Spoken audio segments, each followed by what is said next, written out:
한동훈 위원장이 전당대회에 나올 것 같다는 말들을 요새 많이 하면서 또 주변의 얘기를 들어보면 본인도 좀 많이 움직이시는 것 같아요. 여러 가지 대화를 나눴다는 분들이 꽤 있던데. 아 그래요? 예, 전해지기로는 그 수도권과 청년 중심의 정당을 어떻게 만들지 뭐 이런 고민을 좀 하시면서, 그리고 이게 지구당이라는 게 있잖아요. 2004년에 사라진 정당에서는 사라진 제도인데 지구당 부활도 필요하다. 이걸 좀 들여다본다는 얘기가 전해지더라고요. 이게 수도권 원외위원장들 사이에서도 좀 요구가 있었던 걸로 아는데. 맞습니다. 예. 국민의힘에서는 수도권에서 참패를 했잖아요. 그래서 우리가 지금 낙선한 원외위원장들이 전국적으로 164분이세요. 네. 164분인데 그 수도권 같은 경우는 특히 저희는 거의 전멸에 가까운 참패를 했기 때문에 네. 그 의원들만을 중심으로 해서 움직이겠다 그러면은 저희는 정말 수도권 민심을 어떻게 그 여론을 어떻게 전달해야 될지 이럴 방법이 없어요. 예. 그래서 이제 그 원외위원장들이 그 원외 당협위원 협의회를 구성하자. 그래서 당 지도부에 우리 의견을 전달할 수 있는 방법을 내고 또 가능하다면 지명직 최고위원 같은 것들을 줬으면 좋겠다. 네. 이런 얘기도 하고 안 되면 우리끼리라도 단결해서 한 사람이라도 그 최고위원에 출마시키자. 뭐 이런 얘기까지 하고 있는 게 사실이에요. 예. 그리고 지구당 같은 경우는요. 저도 옛날에 기자할 때 뭐 돈 먹는 하마 지구당 그래갖고 기사를 많이 썼던 기억이 나요. 네. 벌써 20몇 년 전인데. 예. 그래서 지구당을 없앴는데 부작용이 뭐냐면요. 이 국회의원이 된 사람은 후원금도 모금할 수 있고 그다음에 당사도 그 사무실도 낼 수 있는데 네. 낙선한 사람은 아무것도 할 수가 없어요. 그러니까 예. 사무실조차를 낼 수가 없는 거예요. 네. 중앙당에서는 당협위원장들 혹은 그 지역위원장들을 민주당 같은 경우 이름이 다르니까 다 임명을 합니다. 근데 그분들은 그 사람의 이름으로 사무실을 낼 수가 없어요. 불법이에요. 예. 그리고 만약에 그냥 개인 사무실을 내서 거기서 당원들에게 전화를 하면 그것도 불법 선거운동이 돼요. 네. 그러니까 이것 자체가 너무 말이 안 되니까 선관위에서도 야 이건 바꿔야 된다. 이게 도대체 이런 식의 불공정이 어딨냐 해서 선관위에서도 계속 그 안을 내서 개선을 해라.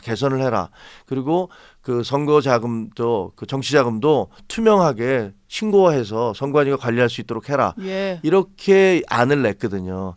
그러니까 그 이전에 2000년대 이전에 상당히 그 관리가 잘 안 될 때와 그 이후에 지금은 굉장히 선거관리위원회에 의해서 회계가 투명해졌는데 네.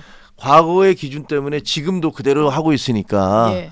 원외 당협위원장들은 항의하는 거고 민주당에서 그걸 먼저 이재명 대표가 하자라고 얘기를 하고 나선 거죠. 예, 이재명 대표도 얘기를 했더라고요. 근데 한동훈 위원장에게 이런 얘기를 들어보신 적은 없으세요? 지구당 부활의 어떤 필요성이나 이런 것.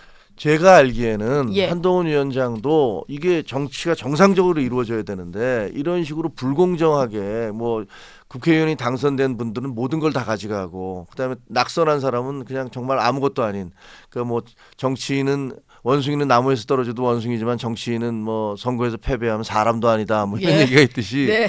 이렇게 하는 건 말이 안 된다라는 생각을 가지고 계신 걸로 알고 있어요. 예. 그리고 거기에 대해서 개선책이 필요하다는데 뭐 지금 민주당에서도 그 부분은 본인들이 개선하겠다라고 나서니까 그러니까 뭐 여야가 합의에 의해서 빨리 됐으면 좋겠다라는 생각이 듭니다. 이게 근데 지구당 같은 경우는 자세히 잘 모르는 분들은 약간 이 용어에 대해서도 좀 생소하신 분도 있을 것 같아요. 워낙 예전에 없어진 제도다 보니까 이게 중앙당에서 어떤 관리하는 조직 차원에서 뭐 지금의 어떤 당협위원장 같은 분들이 똑같은 조직위원장이 되면서 네. 약간 중앙 정당에서 관리하는 조직이 되는 거죠. 이게 좀 지역에서부터 관리를 해서 뭐 지방선거도 아니, 대비를 할 수 있고 뭐 그게 이런. 아니고요. 그러니까 지금 현재로는 예. 그 원외 당협위원장들 혹은 원외 지역위원장들 민주당 이름으로 하면 그들은 회계의 주체가 될 수가 없어요. 법률적 주체가 될 수 없어요. 네. 사무실을 얻을 수 없고 당원도 관리할 수 없고 그렇게 되기 때문에 근데 당에서는 계속 나중에 당무감사 내려오면 왜 사무실이 없냐 이렇게 얘기해요. 예. 사무실을 얻으면 법적으로 문제가 되는데 그 여야 다 마찬가지예요. 그러니까 이런 문제점이 있으니까 당협 사무실의 존재를 법적으로 인정을 해주고 예. 그다음에 거기에 당원들이 찾아와서 상담도 하고 네. 그다음에 거기 의견을 중앙당에도 전달할 수 있게 그렇게 정상적인 절차를 만들자.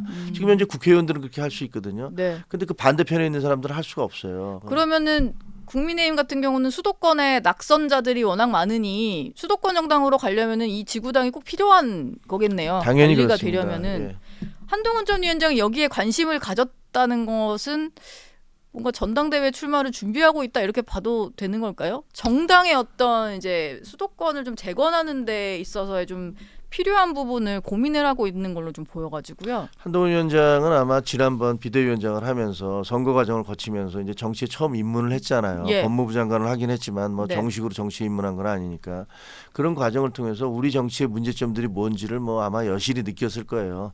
당이 뭐가 문제도 많이 느꼈을 거고 당정 관계가 왜 삐걱거리는지도 많이 알게 됐을 것이고 네. 그런 과정에서 이런 결과가 나온 다음에는 당연히 원외 당협위원장들에 대해서 부당한 어떤 법적 제재가 있는 것들을 고쳐야 된다라는 또 본인이 법무부 장관도 하셨으니까 예. 이런 부분들 그런 그 뭐랄까 잘못된 것들을 시정하는 차원에서라도 꼭 바꿔야겠다라고 생각하고 있겠죠.